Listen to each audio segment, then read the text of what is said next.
13 अक्टूबर को एक दिग्गज आईटी कंपनी ने अपने तिमाही नतीजे पेश किए थे। वो दिग्गज कंपनी कोई और नहीं, वो थी विप्रो। हाय, मैं साहिल गुप्ता एक बार फिर से आपका स्वागत करता हूं ये जो नई सीरीज हमने शुरू की है रिजल्ट डिकोडेड में।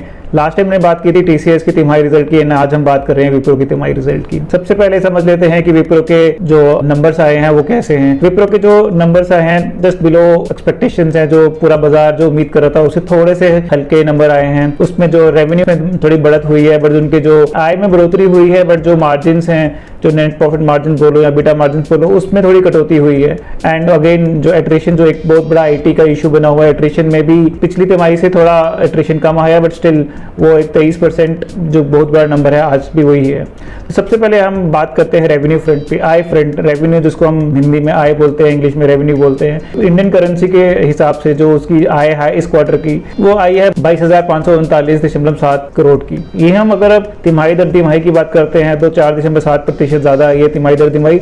एंड अगर हम ईयर ऑन ईयर की बात करते हैं तो अराउंड 14.6% ज्यादा आई है ये जो आय आई है इस तिमाही की। आइए अब बात करते हैं कांस्टेंट करेंसी में। जो कांस्टेंट करेंसी में जो तिमाही दर तिमाही जो आय बढ़ी है वो 4.1% बढ़ी है, बट उसमें से जो अराउंड 1.2%, जिसको हम 120 बेसिस पॉइंट भी बोल सकते हैं, वो जो एक नई कंपनी एक्वायर की थी विप्रो ने, रिजिंग, जो कि एक सैप कंसल्टिंग कंपनी है, वहां से आई है। तो तिमाही दर तिमाही भी देखें तो ज्यादा फर्क नहीं पड़ा है रेवेन्यू में। एंड अगर हम यही साल दर साल देखें वो आता है अराउंड 12.9% कांस्टेंट करेंसी में। तो आइए बात करते हैं कामकाजी मुनाफे के मार्जिन का। जो कामकाजी मुनाफा इस तिमाही का जो है वो अराउंड 15.1% है, जो कि पिछली तिमाही से अराउंड 16 बेसिस पॉइंट ज्यादा है सिर्फ। लेकिन अगर हम साल दर साल बात करें, जो लास्ट ईयर कामकाजी मुनाफे का मार्जिन था वो था अराउंड 17.8%। एंड इसके बाद हम बात करते हैं कुल मुनाफे की। जो कुल मुनाफा था, जो इस तिमाही का जो कुल मुनाफा है वो है 2,659 करोड़ रुपया, जो कि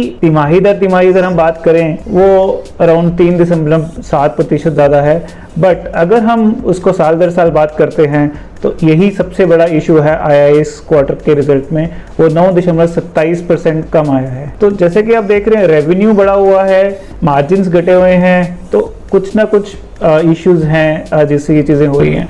इन कंपनी का कहना है कि जो मुनाफे में जो बढ़ोतरी हुई है उसका एक इशू ये है कि जो वो बहुत सारा जो पैसा है वो लगा रहे हैं, नई रिक्रूटमेंट कर रहे हैं, नए लोगों को अपने साथ जोड़ रहे हैं, एंड वो कैपेबिलिटी बिल्डिंग कर रहे हैं। तो ये कुछ रीजंस हैं जिनके कारण उनका मार्जिन कम आया है। एंड इसके साथ ही अगर हम देखें तो जो विप्रो का जो एक बहुत बड़ा मेजर रेवेन्यू में जो हाथ आता है वो कंसल्टिंग का हाथ है, और वो 40% की ग्रोथ करता है कंसल्टिंग। अगर हम 2021 से देखें तो जैसे कंपनी की ही गाइडेंस है कि ये मैक्रो में इश्यूज हैं, एनर्जी क्राइसिस है, यूक्रेन युद्ध का जो इशू संकट चल रहा है, उसके साथ ही जो रिसेशंस की बात हो रही है, उसमें जब भी हिट आता है तो सबसे पहले जो हिट आता है कंसल्टिंग को हिट आता है। तो उनकी जो कंसल्टिंग की आय में भी हिट आया है, एंड वो उसको ऑफसेट करने के लिए वो क्रॉस सर्विसेज भी सेल कर रहे हैं, सो दैट कि उनका जो ओवरऑल मार्जिन हैं, जो ओवरऑल जो रेवेन्यूज हैं, उसमें ज्यादा हिट ना है। उनका ये भी कहना है कि जब ये सब कुछ ठीक हो जाता है, सारे जो फैक्टर्स नॉर्मल हो जाते हैं, तो कंसल्टिंग बिजनेस ही है जो सबसे पहले ग्रोथ करता है। तो जब तक ये इश्यूज मैक्रो के इश्यूज चल रहे हैं तब तक हमें लगता है कि इस पे हिट आता रहेगा, मार्जिन पे थोड़ा हिट आता रहेगा। एंड सेकेंडली उनका ये भी कहना है कि जो 15% जो उसका फ्लोर बीटा मार्जिन है, जो इस पर 15.1 है, इनका मानना है कि इसके बाद वो बढ़ेगा ही, कम नहीं होगा इसके बाद। आइए इसके बाद नेक्स्ट बात करते हैं अपने डील विंस की। जो विप्रो ने इस क्वार्टर में $725 मिलियन की डील जीती है, जो कि हम ईयर ऑन ईयर बात करें तो 24% ज्यादा है। एंड अगर हम फर्स्ट हाफ की बात करते हैं, फर्स्ट हाफ ऑफ 2022-23, उसमें अराउंड इन्होंने जो डील जीती है 1.8 बिलियन डॉलर की डील्स, जो नई डील्स इन्होंने जीती हैं, जो 29 नंबर है टोटल डील का।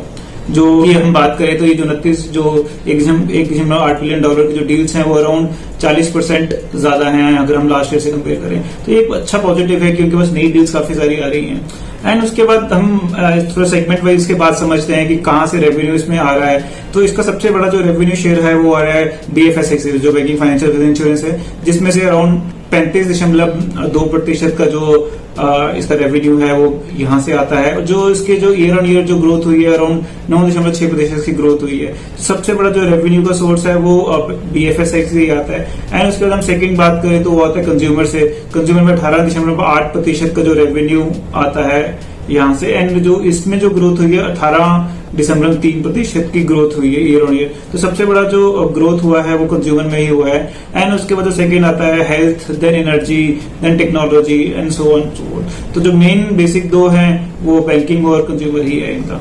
एंड इसके बाद समझते हैं कि कहाँ किस किस रीजन से इसके ज्यादा ग्रोथ है। जो सबसे ज्यादा इनकी कॉन्स्टेंट करेंसी में ग्रोथ है वो यूरोप से आई अराउंड 6.6%। एंड उसके बाद जो यूएस से जो ग्रोथ आई अराउंड वो आई है अराउंड 3%, जो काफी कम है। एंड उसके बाद एशिया पैसिफिक और मिडिल ईस्ट की बात करें तो अराउंड 6.7%। ये क्वार्टर ऑन क्वार्टर की इनकी ग्रोथ आई है जितने डिफरेंट रीजन के साथ। एंड नेक्स्ट जो एक और बहुत इंपॉर्टेंट फैक्टर हो गया आजकल, वॉलंटरी एट्रिशन। जो वॉलंटरी एट्रिशन जो विप्रो का इस क्वार्टर में आया अराउंड 23% आया है, जो कि पिछले क्वार्टर से 30 बेसिस पॉइंट कम है, बट 23% भी एक बहुत बड़ा नंबर है। इसके बाद समझते हैं कि टोटल उन्होंने कितने लोग एम्प्लॉय किए। नेट एडिशन जो इस क्वार्टर में हुआ 605 लोगों का हुआ है, मतलब सिर्फ 605 लोग ही इन्होंने नेट ऐड किए हैं अपने वर्कफोर्स में। एंड इसका करंट जो वर्कफोर्स का नंबर है वो है 2,59,179 लोगों की। एक जगह वो कह रहे हैं कि हमारा ऑपरेटिंग प्रॉफिट मार्जिन जो है वो कम आ रहा है क्योंकि हम टैलेंट एक्विजिशंस बहुत सारे कर रहे हैं, बहुत सारे नए लोग कर रहे हैं। एंड सेकंड जो इशू जो अपफ्रंट दिख रहा है सिर्फ 605 लोग उन्होंने ऐड किए हैं, जबकि लास्ट क्वार्टर में उन्होंने 15,000 लोग ऐड किए थे नेट। कहीं ना कहीं जो मैनेजमेंट कह रहा है, जो एक्चुअल नंबर्स आ रहे हैं कहीं ना कहीं डिफरेंट है। अगर उन्होंने टैलेंट पे काफी खर्च किया होता तो जो नेट एडिशन है वो 500-600 नहीं होता, एटलीस्ट 15-20 हजार लोग का होना चाहिए। ये भी वन ऑफ द रीजन है कि काफी कंपनीज को लग रहा है कि आगे जाके कुछ बिजनेस पे इम्पैक्ट आएगा, तभी वो काफी कम वर्कफोर्स जो है रिक्रूट कर रहे हैं। एंड एक और बात है इसकी एफआईएस की होल्डिंग। इसकी जो एफआईएस की होल्डिंग है ये पिछले क्वार्टर में 8.1 थी और इस क्वार्टर में वो 7 रह गई है। तो एफआईएस होल्डिंग भी कम हो रही है। एंड ओब्वियसली एफआईएस को कुछ ना कुछ इनपुट्स आता रहते हैं रिटेलर से। एंड उसके बाद जो सबसे बड़ा एक इशू जो मैनेजमेंट ने बोला है, मैनेजमेंट ने गाइडेंस दी है कि जो अगले क्वार्टर में है जो इनका रेवेन्यू है सिर्फ आधे से 2% की ग्रोथ होगी, जो बहुत कम है। बहुत कंजर्वेटिव उन्होंने ये अनुमान गाइडेंस दिए हैं। इससे एक्चुअली लगता है कि कुछ जो एक्चुअल ग्राउंड रियलिटी कुछ जरूर काफी सारे इश्यूज हुए हैं, इसीलिए वो इतना कंजर्वेटिव सा आपको रेवेन्यू ग्रोथ का अनुमान दे रहे हैं। तो बीइंग एन पर्सनल इन्वेस्टर, अगर मैं खुद सोचूं कि मुझे अभी इन्वेस्ट करना है कि नहीं करना है, बट मैं वेट करूंगा अगले क्वार्टर के रिजल्ट आने में, इनकी जो आय है वो कितनी बढ़ रही है, मार्जिन इंप्रूव हो रहे हैं कि नहीं हो रहे, एट्रिशन कम हो रही है कि नहीं हो रही, उसके बाद मैं कुछ डिसीजन लूंगा इस पे इन्वेस्ट करना है या नहीं। एंड ये सिर्फ मैं अपना पर्सनल इन्वेस्ट की बात कर रहा हूँ, ये मैं नहीं बोल रहा कि बाकी लोगों के लिए कोई सजेशन नहीं है, जिस पर्सनली अपने बात कर रहा हूँ। गाइस, अगर आपको ये वीडियो पसंद आई तो लाइक जरूर कर दीजिए वीडियो, एंड शेयर भी कीजिए अपने फ्रेंड्स के साथ, सो दैट कि वो भी ये जो हमारा जो एक मिशन है फाइनेंशियल लिटरेसी का, एंड जिसके अंदर नई सीरीज शुरू की है रिजल्ट डिकोडेड, उसका आनंद लें एंड फाइनेंस को बड़े आसान शब्दों में समझें, सो दैट कि वो खुद भी इन्वेस्ट कर सकें एंड खुद भी डाउन द लाइन रिजल्ट को आगे खुद भी समझ सकें। हम जल्दी एक नई वीडियो के साथ आएंगे जिसमें अगेन अभी रिजल्ट सीजन चल रहा है, कोई नए रिजल्ट कंपनी के रिजल्ट को डिकोड करेंगे। एंड अगर आपको ये वीडियो अच्छी लगे तो प्लीज लाइक, सब्सक्राइब, शेयर भी कीजिए। So till the next video, this is Sahil Gupta signing off.